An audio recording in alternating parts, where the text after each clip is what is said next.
Olá, turma, saudações. Então, a nossa aula de hoje é sobre o fascismo, considerado como um projeto político, organizacional, social, psicológico, ou seja, a gente vai fazer uma análise ampla, ontológica do fascismo, dos aspectos mais concretos até os mais ideológicos, e tentar pegar um pouco a história do fascismo e ver possíveis atualizações e contextualizações dessa doutrina na nossa realidade contemporânea. O fascismo se reconfigura. A gente pode falar que o fascismo de hoje é o mesmo de Mussolini, do nazismo, né, que seria também um viés biologizante com o nazismo, mas é um processo histórico de transformação, de assimilação e mesmo de adaptação à realidade de cada país. Tá? Então, primeiramente, a coisa mais importante, analisar o contexto histórico e geográfico. O fascismo ele vai se desenvolver inicialmente na Itália. A Itália passando por um processo de militarização social, colonização, imperialismo, né, e industrialização. E é uma coisa importante. A Itália, no século XIX, até metade do século XIX, a gente falava, o que a gente chama de Itália, que a gente falava de Itália, era uma palavra abstrata. Era uma ideia de país, não um país em si. Nós tínhamos o reino das duas Sicílias, reino de Nápoles, uma parte da Itália era ocupada pela Áustria, sobretudo no norte da Itália. Tínhamos também os estados pontificiais, né, que seria os estados da Igreja Católica. Então a Itália, assim como a própria Alemanha, era uma coxa de retalhos. Tudo bem, havia uma cultura comum, cultura italiana. Havia a língua comum, a italiana, obviamente com dialetos locais, né, mas havia um projeto, havia uma ideia de nação sem haver a unidade nacional. Então a Itália no século XIX ela concretiza com revoluções, com guerras civis, com guerras contra a Áustria, contra a França e contra a própria Igreja Católica, o processo de unificação, ressurgimento. Então a Itália é um reino de tendências liberais e laicas, isso é muito interessante. A Itália unificada, ela rompe com a Igreja Católica. Roma considera que todo italiano que participa da vida política italiana é um apóstata da fé e ela, digamos assim, demoniza a participação do cidadão italiano na política, porque havia um ressentimento da igreja para com a Itália, que a Itália seria culpada pela perda dos territórios papais. Tá, gente? Tem que fazer o seguinte, a Igreja Católica até o século XIX era poderosíssima a nível material, a nível geográfico. De um Estado, de fato, não é como o Vaticano hoje, criou o vinho. O Papa, após esse processo de retomada das terras na Itália, o Papa se considera prisioneiro do Vaticano. E essa situação só vai ser resolvida em 1929 com o Tratado de Latrão, entre o Estado fascista italiano, Mussolini, e a Igreja Católica. Depois eu posso até abordar isso melhor, só para a gente ter um recorte aqui. Então, no plano histórico, a Itália, para quem gosta, é muito conhecida pela arte, pelas artes, pela música, pela ópera, quem gosta de ópera, né? Eu adoro.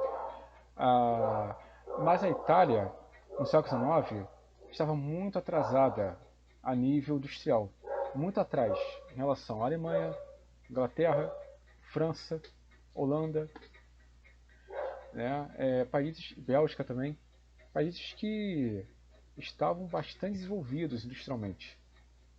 Então a Itália, e também a Itália tem uma divisão cultural muito forte entre o norte e o sul. O norte é mais, digamos assim, germanizante, e o sul é mais mediterrâneo. E a Sicília sempre foi considerada, né, uma espécie de primo pobre da Itália, né, nesse processo de unificação.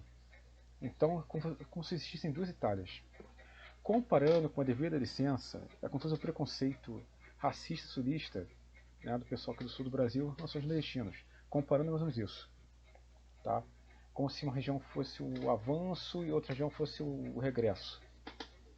Então, o norte da Itália, Turim, Trieste, né, que depois seria ocupada pelos italianos, essa parte norte da Itália uma região muito desenvolvida industrialmente. Tem um operariado combativo, sindicatos, e o sul é agrário. Inclusive também é onde vai ser o terreno da Cosa Nostra, né? Da máfia. Interessante também a gente pensar algumas coisas do tipo. Enquanto Inglaterra, França, Alemanha, Portugal, que era um país agrário, mas um país colonialista, como a própria Holanda também, um país extremamente desenvolvido, vários países europeus estavam avançados na corrida colonialista imperialista. E a Itália? Atrasadíssima. A Itália, ela tenta ocupar o território que seria hoje a Etiópia, chamada na época de Abissínia. A Itália promove uma guerra imperialista contra a Etiópia e perde essa guerra. Em 1996. Isso é uma vergonha nacional, gente. Uma vergonha nacional. Porque é a primeira vez na história moderna que uma nação europeia perde uma guerra para uma nação africana. É vergonhoso. Porque até então, todas as guerras coloniais eram bem sucedidas por os colonizadores. Inglaterra, França, Alemanha, né? Ganham com massacres. O que os países europeus fizeram na África é um genocídio, tá? Um genocídio. Então, a Itália, muito atrasada militarmente, ela tem esse baque. E mais uma vez, gente, falando, a Itália é um país extremamente cultivado. Universidades milenares, uma tradição literária, musical e de belas artes maravilhosa. Mas é um país que não tinha tradição ainda muito bem desenvolvida nas indústrias, na indústria moderna, quero dizer, tá? E com exército militarista, como no modelo, por exemplo, alemão. A Alemanha é o contrário da Itália. A Alemanha é extremamente militarista. A Itália, o país ainda é capenga nessa parte. Tá? Isso é importante para a gente entender o estofo. Na Primeira Guerra Mundial, a Itália, inicialmente, ela é aliada do Império Austro-Húngaro e da Alemanha. Temos a guerra, de um lado o Império Austro-Húngaro, Alemanha e Itália, de outro Rússia, Inglaterra, França e depois Estados Unidos, né? Os grandes países. A Itália, de início da Primeira Guerra, ela é aliada então da Alemanha e Áustria-Hungria. Ela muda de lado no meio da guerra, com promessas feitas pelos aliados de que territórios que a Itália vislumbrava obter uma espécie de identidade cultural nacional, que estavam no controle da Áustria, a Itália entra na guerra, muda de lado, com a promessa de que receberia esses territórios. A Itália teve muita perda na Primeira Guerra Mundial, teve a gripe espanhola também, gente, né? Vamos lembrar disso. A Europa ficou devastada pela gripe espanhola e pela própria guerra. E a Itália não recebeu o que ela recebeu de promessa, né? Ficou a ver navios. Isso gerou um ressentimento muito forte no italiano, porque a Itália foi considerada, os italianos mais radicais, sobretudo da extrema-direita, da direita, né, crítica autoritária, que já havia nessa época esse movimento, consideraram que o governo italiano foi bastante antipatriótico e leniente com a burguesia liberal europeia, isto é, com os liberais, com os maçons. Foi um discurso criado.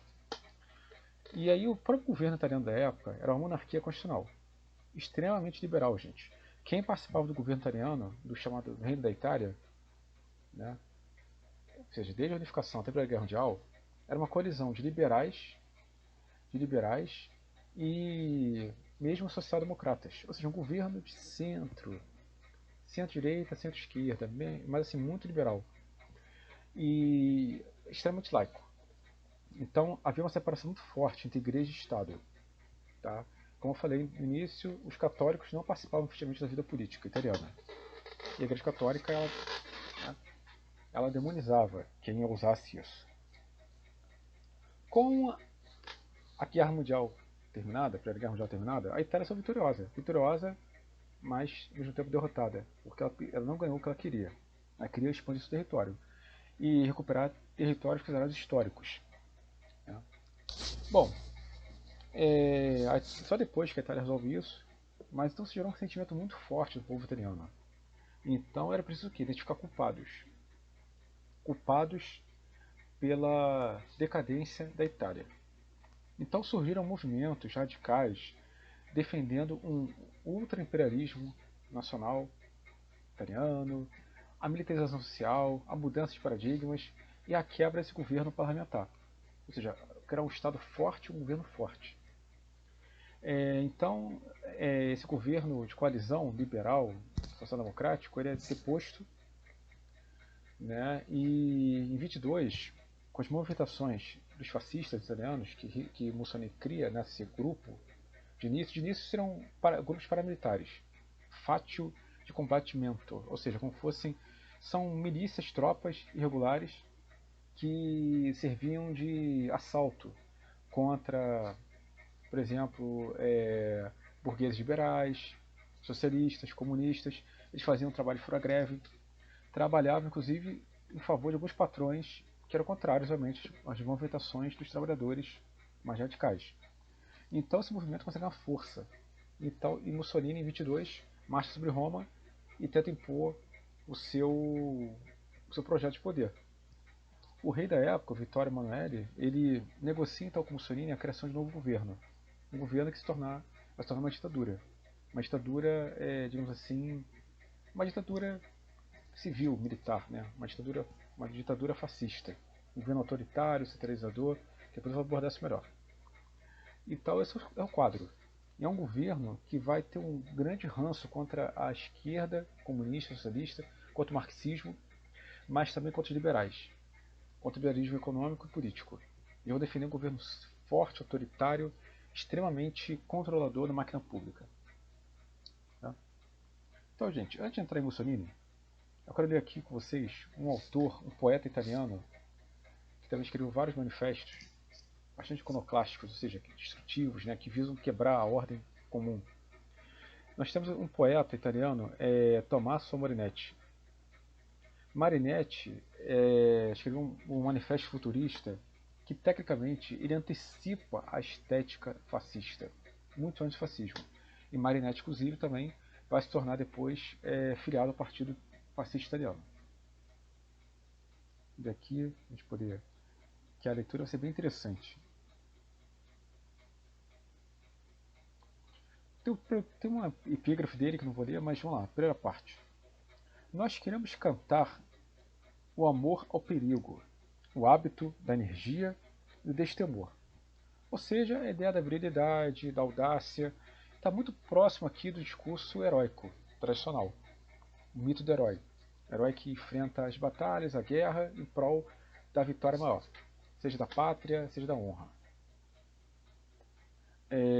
O tópico 3. A literatura exaltou, até hoje, a imobilidade pensativa, o êxtase, o sono. Nós queremos exaltar um movimento agressivo, a insônia febril, o passo de corrida, o salto mortal, o bofetão e o soco. Ou seja, temos aqui em germe a estética da agressão própria do fascismo. Qual seria a grande visão deles, né? Aqui. A arte tradicional é contemplativa demais, é lenitiva, ela calma, é uma arte que faz um homem buscar o abstrato e não o concreto. A arte tradicional seria isso, na cabeça dos fascistas e desses futuristas. Ou seja, a arte precisa ser movimento, energética, tem que ser vibrante, viril. Então tá aqui. Exaltar bofetão e o soco. Uma arte que exalta o bofetão e o soco, ela vai exaltar depois o que? A guerra, a violência, a agressão, a destruição, a perseguição diferente, né? E é importante a leitura completa, mas aqui é só para a gente pensar tópicos, né, que vão servir de base para a estética fascista e a narrativa psicológica gerencial do fascismo.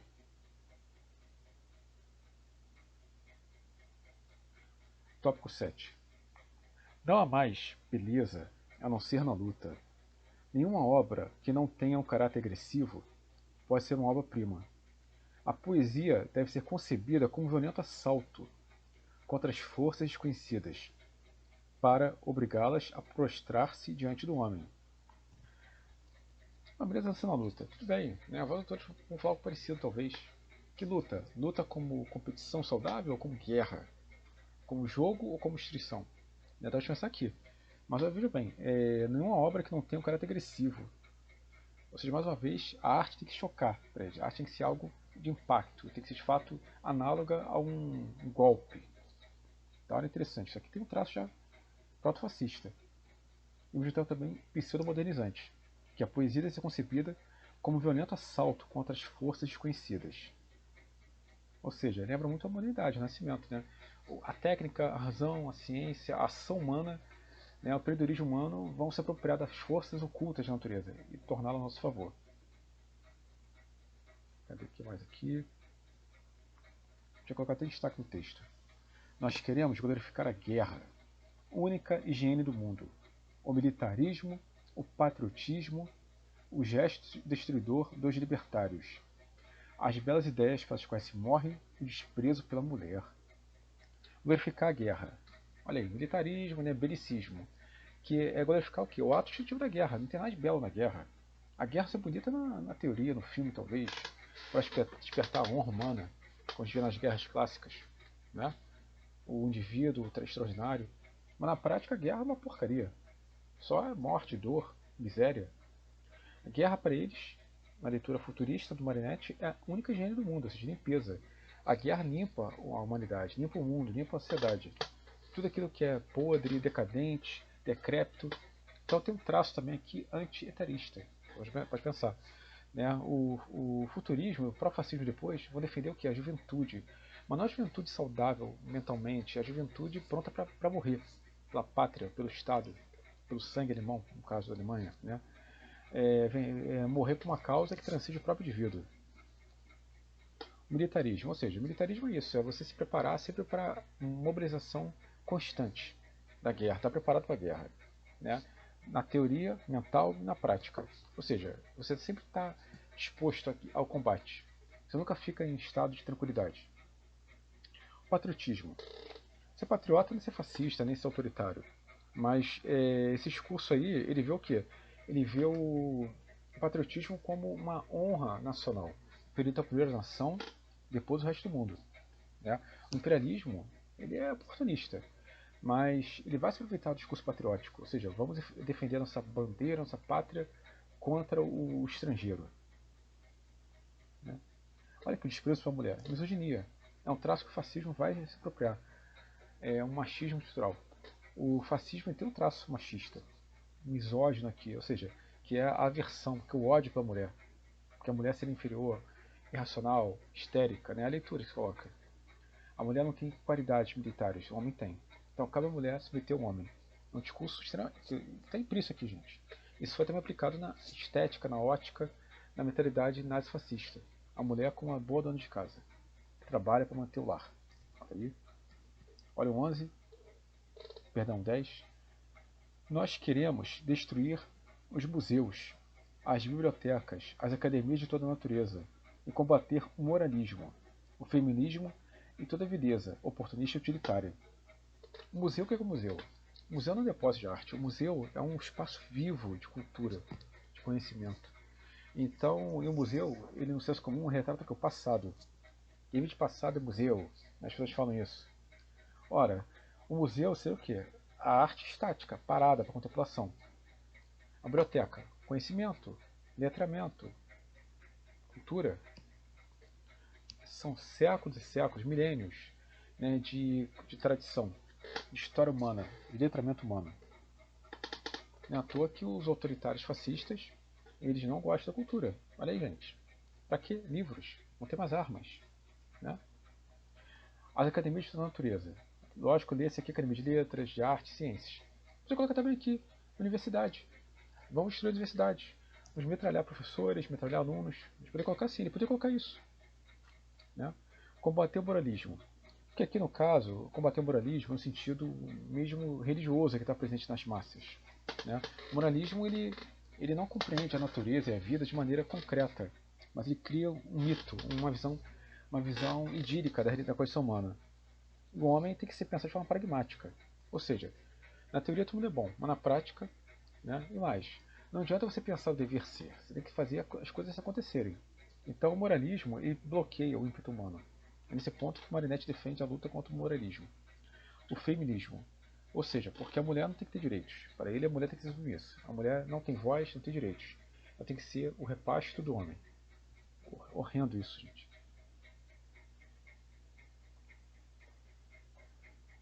Tem uma pausa, que estamos aqui árido.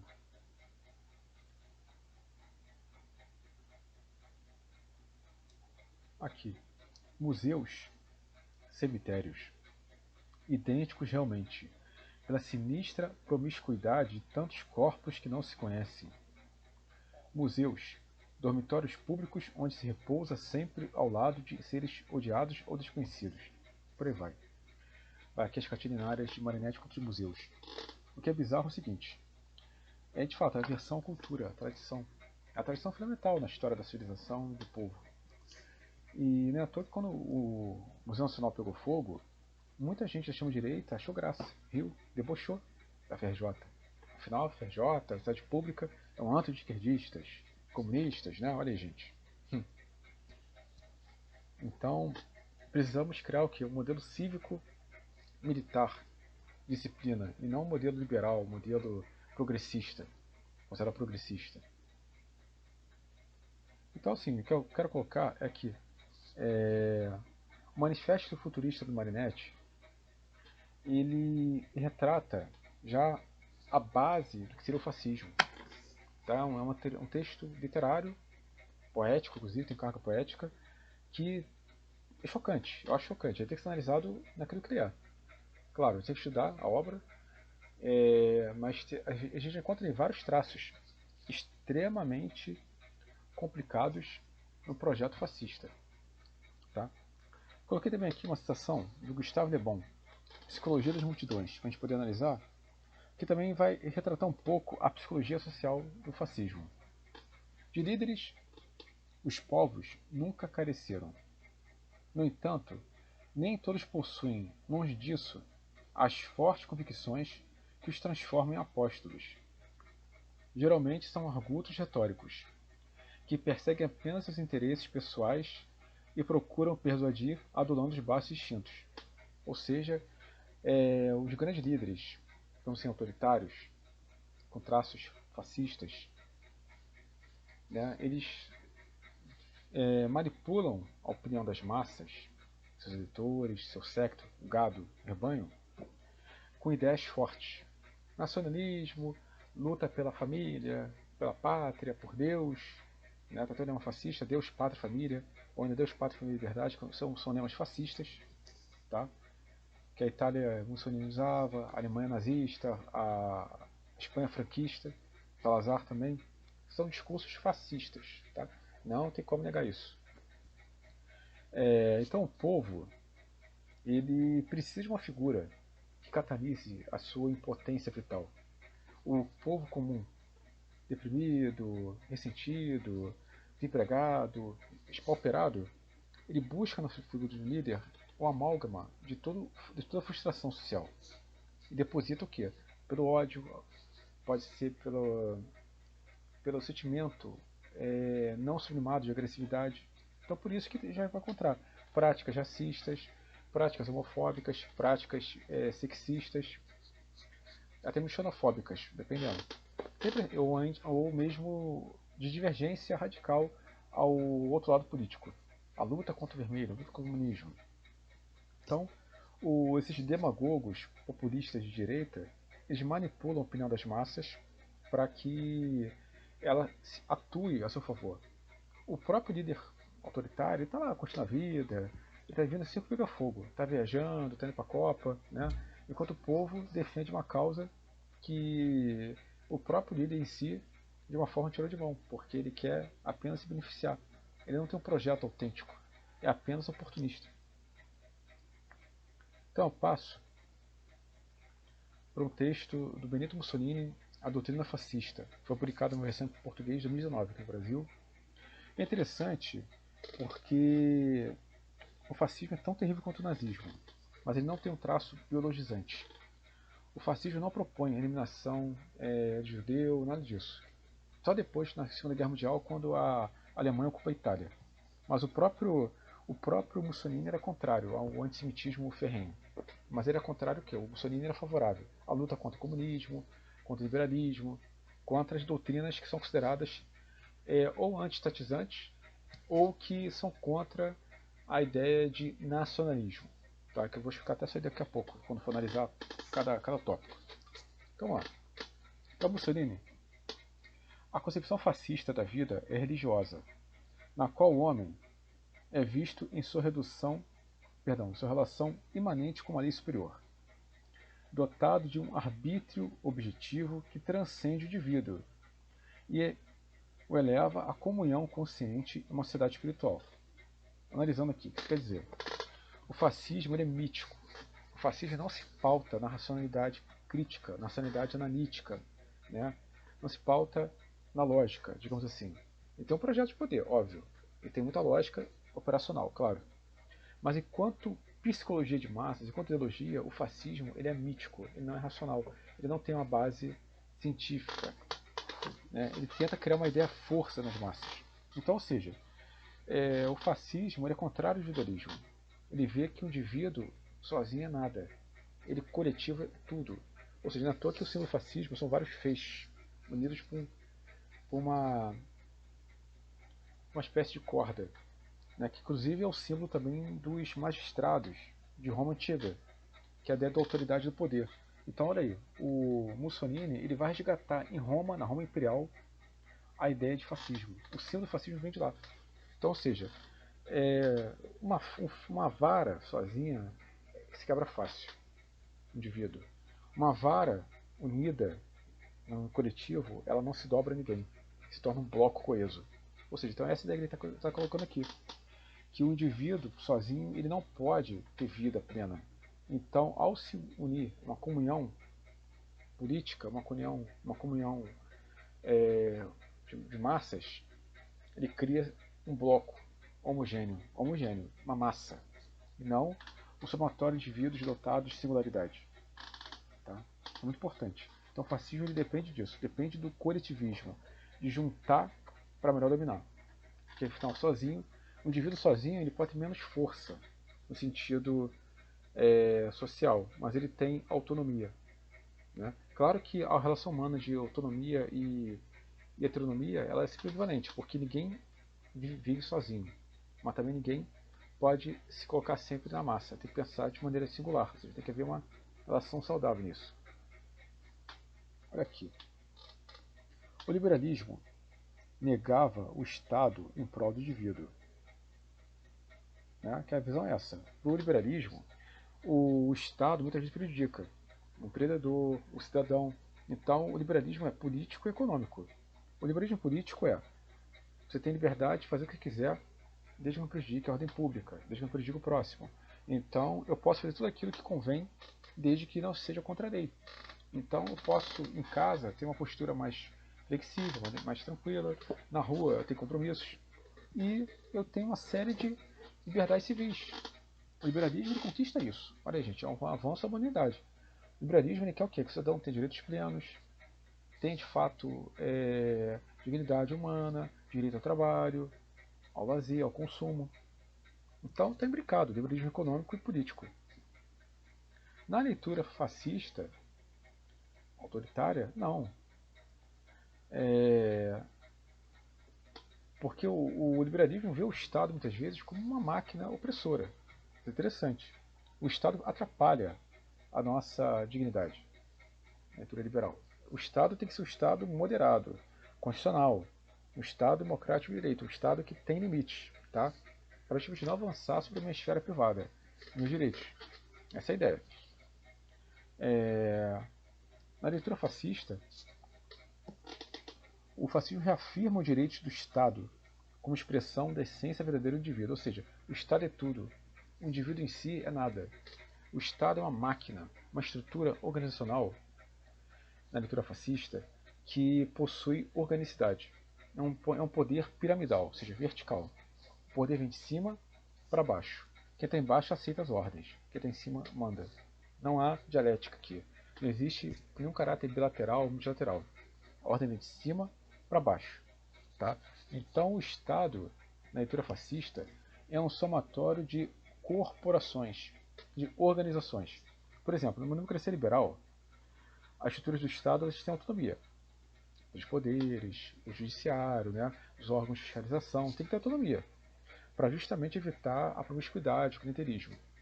Na leitura fascista, nenhum órgão possui autonomia. Todos os órgãos estão submetidos ao poder executivo do Estado.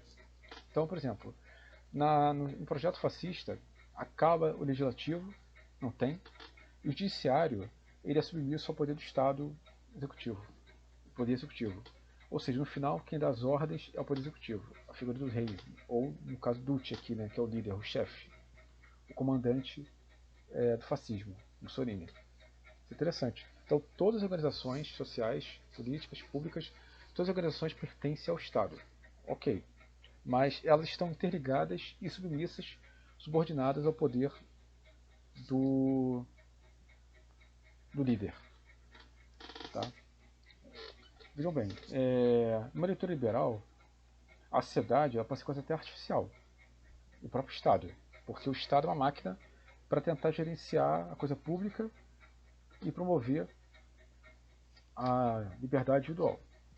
Então é um mal necessário na leitura liberal. No fascismo não, o Estado é a única realidade possível. Nunca vai ser o mal necessário. Para o fascismo, o Estado é a única realidade possível, que tudo está no Estado, tudo dentro do Estado, nada fora do Estado. Tudo pelo Estado, tudo dentro do Estado, nada fora do Estado. Ou seja, o Estado ele centraliza, é o resumo da vida humana. Tá? Educação, saúde, estrutura militar, tudo. Toda a base do Estado é uma base orgânica, que serve para fortalecer os laços sociais dentro dessa adequação do indivíduo na massa controlada de maneira hierárquica pela liderança fascista. Tá? Então não há poderes autônomos, todo poder ele em si está no topo da pirâmide. Aqui ele colocou aqui. E se sua liberdade é o atributo de homens vivos e não de fantoches abstratos inventados pelo liberalismo individualista, então o fascismo defende a liberdade, a única liberdade válida, a liberdade do Estado e do indivíduo dentro do Estado. Ou seja, o que isso quer dizer? Na leitura de Mussolini, a liberdade plena só se dá no fascismo, porque é um indivíduo coletivizado, é um indivíduo que está agora fazendo parte de uma grande associação, de uma grande máquina. Que no liberalismo tradicional, a gente pode colocar que por mais que exista um poder, né, um papel do Estado para tentar regular as coisas, é meio cada um por si. Aqui não. Aqui toda força, toda vitalidade, todo poder vem do Estado. Cabe então ao homem participar dessa estrutura, aceitar essa estrutura, seu trabalho, sua vida privada, inclusive, para que ele possa se tornar uma pessoa capaz de lutar pela pátria. Tá? Aí outro contraponto aqui. Não há indivíduos ou grupos, partidos políticos, associações culturais, fusões econômicas, classes sociais, fora do Estado. O fascismo, assim, é o oposto do socialismo, do comunismo, né? Para a qual a unidade dentro do Estado, que funde as classes em uma única realidade econômica e ética, é desconhecida e que vê na história tão somente luta de classes. Então, qual a ideia? Existem organismos, organizações no fascismo, mas elas não são independentes, elas são cooptadas, controladas pelo Estado. Tá? São quase marionetes do Estado. O sindicato também, né, poderia ser, poderia colocar organizações sociais, movimentos, tudo controlado pelo Estado. Relação hierárquica, relação vertical. Então, o fascismo, para justamente demover as máquinas sociais, os trabalhadores, né, de qualquer tipo de aproximação com anarquismo, socialismo, comunismo, propõe o quê? Nada de luta de classes. Ela quer o quê? Trabalhadores dóceis, cooptados, disciplinados. Olha aí, herança de Bentham, Fayol, digamos assim, Taylor. O Mussolini leu Taylor, inclusive.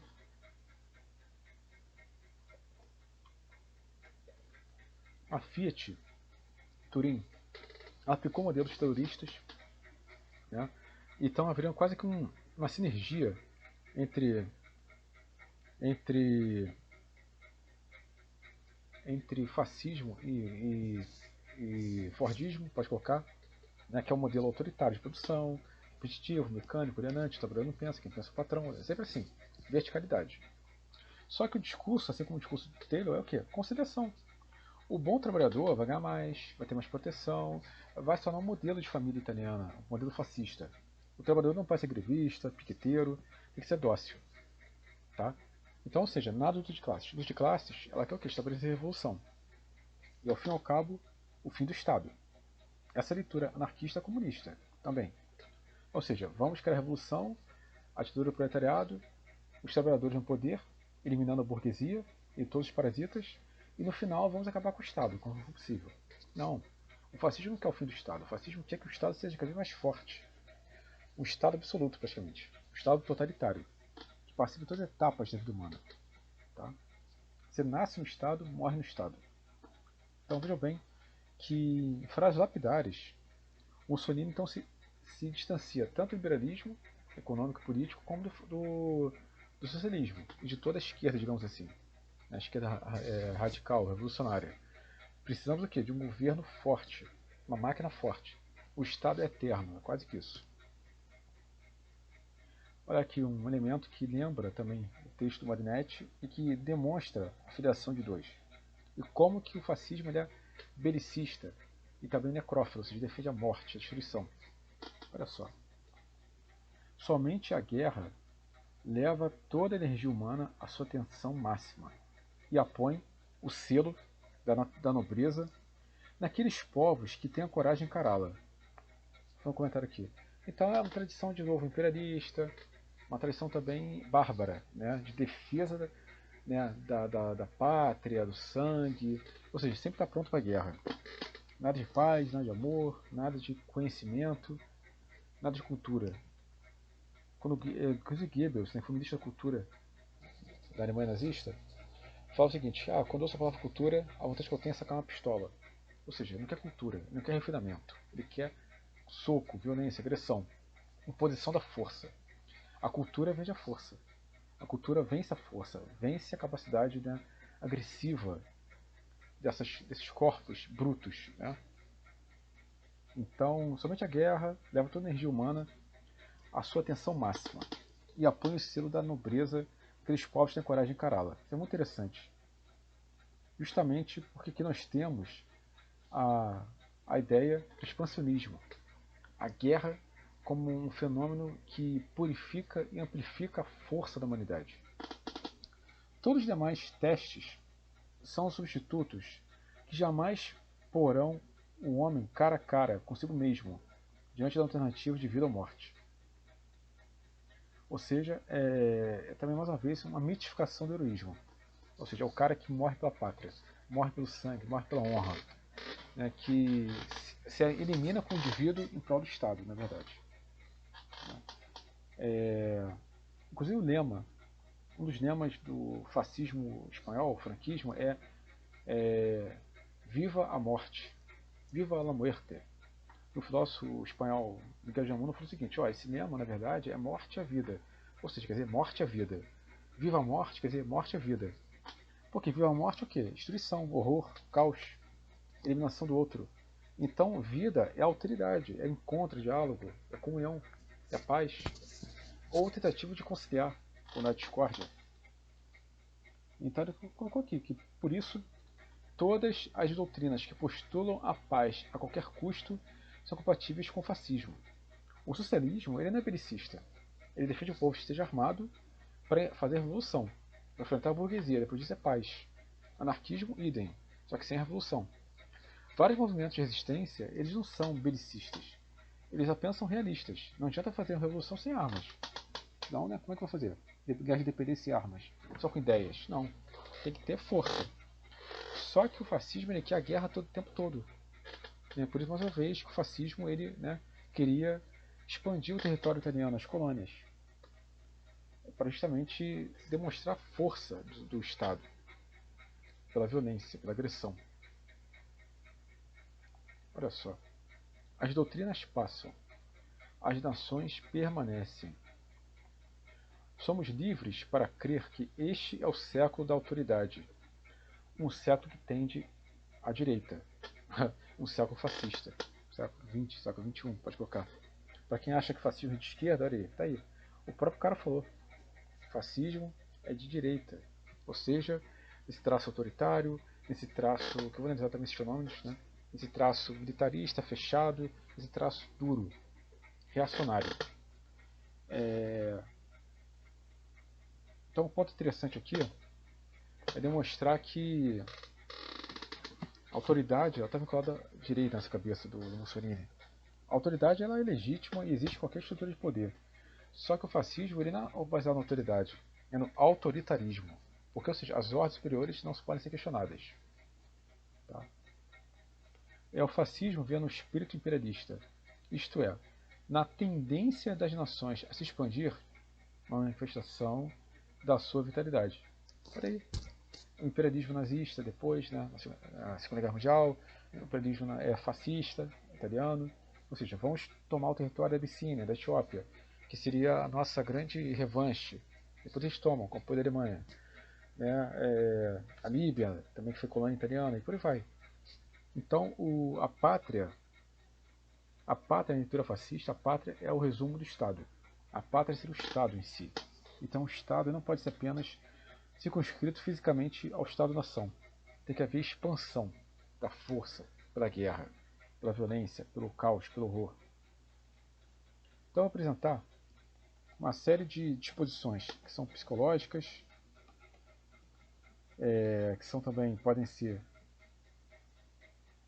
organizacionais, ideológicas, e que vão expressar para a gente, né, os traços fundamentais do fascismo hoje e ontem e hoje. Ou seja, como é que ele pode ter mudado talvez? Como é que houve, né, uma adaptação e reconfiguração dessas páginas tristes ao longo das eras. Então, primeiramente, vamos analisar aqui a questão do autoritarismo, que é um ponto muito importante. A gente, no senso comum, quando se depara com pessoa autoritária, chama ela de fascista, não é isso? Como se toda figura autoritária fosse fascista. Isso está errado, gente. Tem muitas figuras autoritárias que não são fascistas. Eu posso encontrar uma figura autoritária de esquerda. Autoritarismo não depende do espectro político. Autoritarismo você vai encontrar em qualquer viés. Agora, o fascismo é autoritário. Não tem como fascismo não ser autoritário, como também o nazismo na Alemanha. Tá? Então, eu até fazer um comentário aqui. Qual a diferença do fascismo para o nazismo? O fascismo tem um traço estatizante, ultranacionalista, defensor da guerra, da violência, né, da destruição, da ordem antiga para uma ordem nova, é contra o comunismo, é contra o liberalismo. Fascismo, então, é um governo, um projeto de Estado centralizador, totalitário. Só que o nazismo ele tem um traço biologizante. O nazismo ele quer criar o quê? O espaço vital, a ideia de sangue. Para o nazismo vale muito mais o sangue do que o Estado em si. Para o Mussolini, o fascismo é o Estado. O Estado como um organismo que aglutina a massa social. Para o nazismo, mais do que o Estado, mais do que pátria, é sangue. Ou seja, na verdade tem que ser uma pátria circunscrita pelo sangue. A pureza alemã, o sangue alemão. Então todo mundo que não faz parte desse espírito tem que ser eliminado ou expulso da terra alemã. Então, o nazismo vem com a ideia de espaço vital. É um espaço onde haveria uma identidade plena entre o indivíduo e a sociedade, baseado no sangue. Então, o nazismo ele é biologizante e eugenizante. Ele considera que todas as religiões, todas as culturas, as etnias que não são arianas, na cabeça deles, são impuras, logo imperfeitas. Que são os ciganos, os eslavos, os negros, que devem ser escravizados na cabeça deles, os judeus, o holocausto, os gays, testemunho de Jeová também, por uma questão gerencial, porque testemunho de Jeová, na época, não sei como é que é hoje, mas na época não aceitava o belicismo, o militarismo, então o nazismo ele vê o testemunho de Jeová como uma prática antinacional, contrária ao interesse do sangue alemão. Tá? E a própria palavra, né? Nazismo é a contração de nacional-socialismo. Isso aí foi uma absurdidade do Hitler, porque não tem nada de socialismo no nazismo. Socialismo seria o quê? Você sociabilizar os meios de produção em prol do fim do Estado para virar o comunismo. Trabalhadores livres, emancipados, né? Nada disso. A questão é, o movimento socialista na Europa e na Alemanha era muito forte, década de 20 por aí. Né? Então, para poder aglutinar eleitores e mobilizar essas massas trabalhadoras que tinham mais o pé na revolução, no comunismo, ele consegue ludibriar essas massas, alguns grupos, com essa palavra de ordem. Tanto que na própria bandeira nazista nós temos também o quê? O vermelho, né? Ou seja, parece que é toda uma semiótica capaz de atrair esse público que pode muito bem transitar da extrema-direita, da extrema-esquerda para a extrema-direita, da revolução para a reação. Tá? Mas então é isso, não tem nada de esquerda no nazismo, ele é extremamente de direita, extrema-direita, porque, ou seja, é racista, é xenófobo, é militarista, são traços que fazem parte, né, do ethos fascista. Então, o, o autoritarismo fascista ele tem esse traço, né, de você receber a ordem e acatar. E mais uma vez estão falando, nem toda figura autoritária é fascista. A gente tem que tomar muito cuidado. Chega todo mundo de fascista às vezes. Ah, eu sou fascista. Quando tá acusando alguém. Complicado. Porque o fascismo ele tem uma configuração histórica. O que nós temos hoje são mudanças e roupagens novas do fascismo.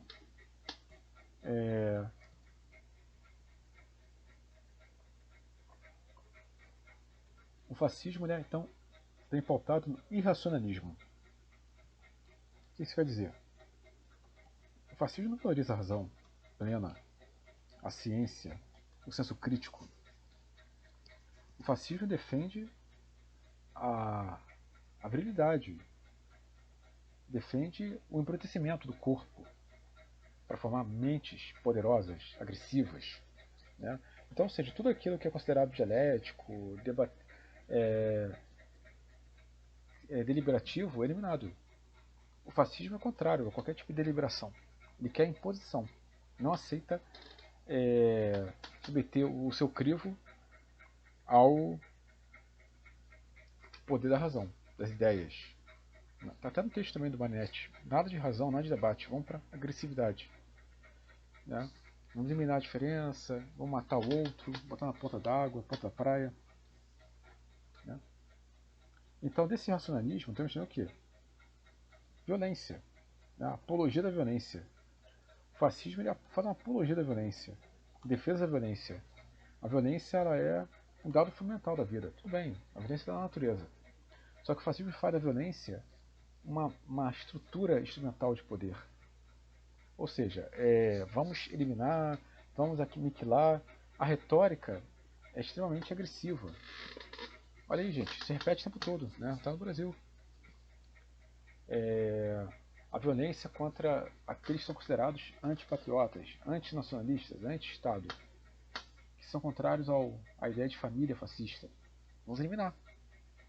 Sem dó nem piedade. Vamos matar por aí, sair fuzilando. Né? Então existe a apologia da violência do fascismo. Né? Porque a violência é a negação da alteridade, é a negação do outro. Outro ponto importante. A mitificação social.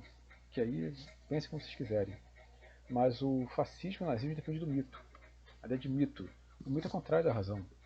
O mito é uma construção discursiva que mascara as contradições da realidade, que cria uma falsa narrativa, uma narrativa artificial, para criar a ideia de identidade social. Então, no caso da Itália, qual é o grande mito da Itália fascista? A conspiração entre liberais, maçons, né, e comunistas. Era o discurso utilizado para justificar a agressão e tentativa de eliminar da face da Itália o comunismo, por exemplo. No caso nazista, era mais, né, explícito o mito da conspiração judaica. Ou seja, que os judeus estariam envolvidos numa grande tentativa de mudar a ordem mundial e colocar o seu poder sobre a Terra. Esse mito, né, inclusive, ele potencializou o Holocausto. Né? Coisa horrenda. Então, o judeu culpado pela decadência da Alemanha, como os liberais e socialistas culpados pela decadência da Itália. É uma visão mítica. Cria-se uma palavra de ordem, um discurso, um chiclete social para que as massas tenham aderência. Elas aceitam isso, elas captam essa ideia. Elas não pensam, elas apenas recebem como rebanho as instruções superiores. São militantes terroristas da extrema-direita, digamos assim. Tá? Um traço muito importante.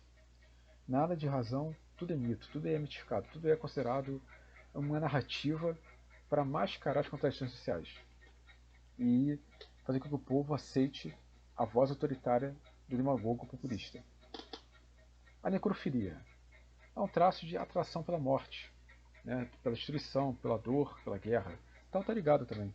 Mas botei a palavra aqui porque ela é muito forte, ela é importante. Né? O fascista, ele, ao colocar a audácia no movimento da guerra, ele está defendendo a morte. Ele não está defendendo a vida de fato. Ele defende o quê? A destruição do outro. Então é um projeto necrófilo. Né? Outro ponto que seria importante colocar que é a misoginia. Há um traço misógino no fascismo, ou seja, a aversão pela mulher. A aversão pela figura da mulher considerada inferior ou alguém que precisa estar submissa ao poder familiar. Tanto na Itália quanto na Alemanha nazista, a mulher trabalhava na indústria, sim, essa coisa toda, mas era aquele modelo mítico de mulher alemã, né? De mulher italiana, ou seja, aquela mulher disciplinada, dócil, submissa ao marido. Tá? Então tem um traço aí reacionário.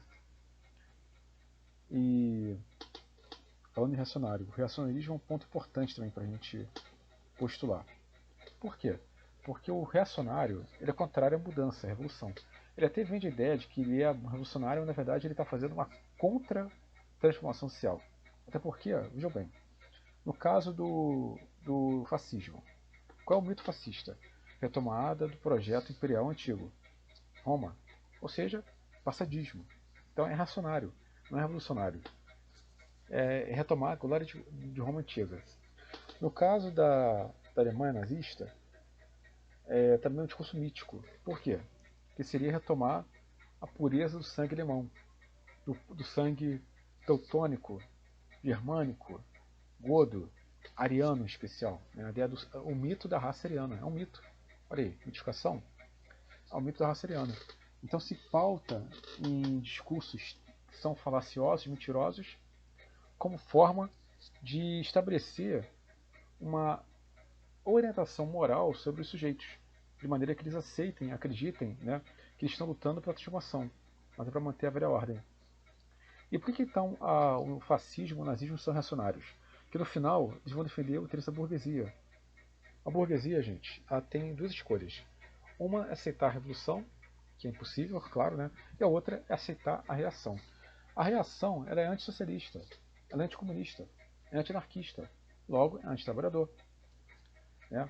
Então o fascismo ele não aceita, não concorda com o movimento de massa da sociedade espontâneo.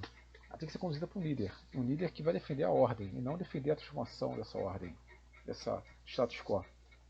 Então a burguesia sempre vai ter crimes ao longo da história. Ela prefere uma ditadura de direita do que uma ditadura de esquerda, de ditadura do proletariado. A parada é essa. A questão é essa. Né?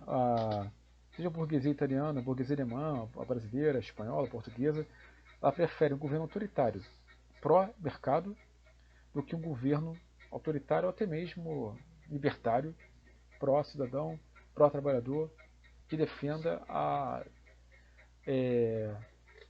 separação entre Estado e mercado. Que hoje, mais do que Estado e Igreja, o que acontece, gente, é a promiscuidade entre Estado e mercado. Então, o fascismo ele até afasta o mercado, a lógica do mercado do seu gerencialismo autoritário. Mas na prática, a burguesia lucra muito com o mercado, com o Estado, com o fascismo.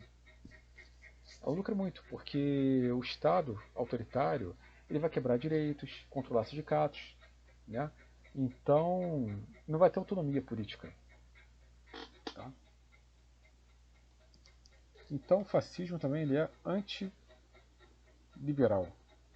Antiliberal, antiparlamentar. O que isso quer dizer? Ou seja, não existe espaço para retórica, espaço de deliberação política. As decisões do líder são monocráticas, são autocráticas. Ele manda, o povo obedece. Tá? Então não existe, não existe debate racional, debate crítico. Cabe à máquina do Estado, controlada pelo líder, aplicar os mandamentos superiores. Então esse ponto é antiliberal de fundamental. Não tem espaço para indivíduo, não tem espaço para liberdade de pensamento, liberdade de opinião, liberdade de debate. Não. Tudo tem que ser aplicado de maneira extrínseca, de cima para baixo. Tá? O fascismo é o contrário, todo tipo de deliberação política. Outro traço importante, militarismo. É militarista por quê? Porque ele defende não só a guerra em si, belicismo, mas a mobilização constante das massas, pronta para defender o quê? Não só o Estado, mas defender o seu líder, o seu mito político, defender a sua liderança, defender aqueles que consideram como detentor da verdade, detentor da racionalidade política. E essa figura não pode ser questionada. O que ela fala é a verdade absoluta. Tá? Esse é um ponto bem interessante também para a gente analisar. O público fascista, então, ele é acostumado, ele é adestrado a tal dispor dessas forças aglutinadoras. Então, estado de mobilização constante. Tá? Então, nós temos aí uma visão belicista, agressiva e que nunca consegue ficar num estado de tranquilidade espiritual, moral, sempre está pronto para a guerra. Tá? Isso é um ponto interessante também na psicologia de massas do fascismo.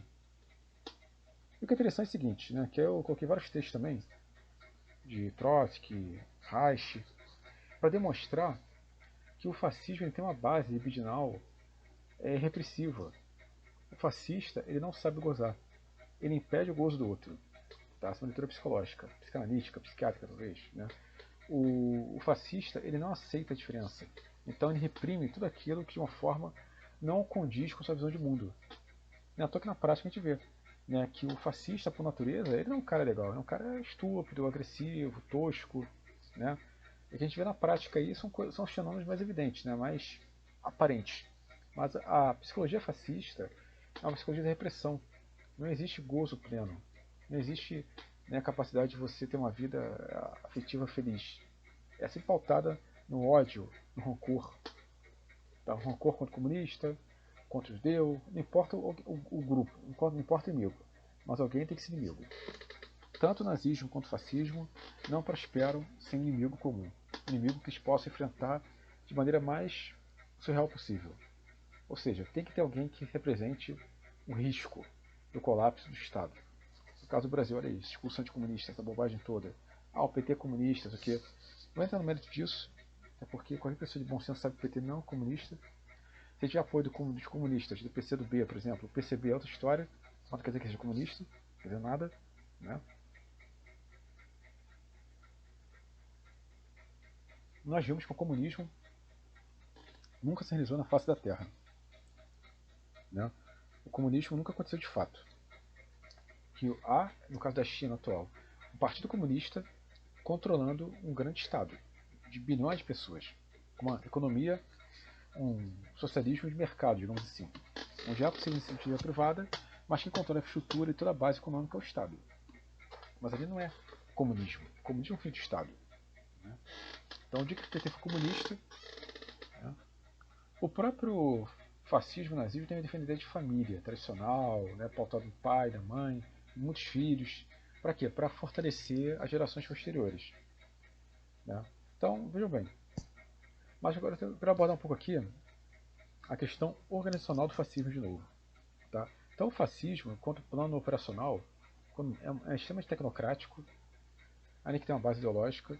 Ele quer o quê? Ele quer estabelecer um regime de eficiência produtiva, de defesa, de infraestrutura, que pode até beneficiar a sociedade, mas o preço pagar é muito caro. E é pautado sempre nisso. Não tem direito à discussão, não tem direito ao diferente. Quem for diferente tem que ser eliminado.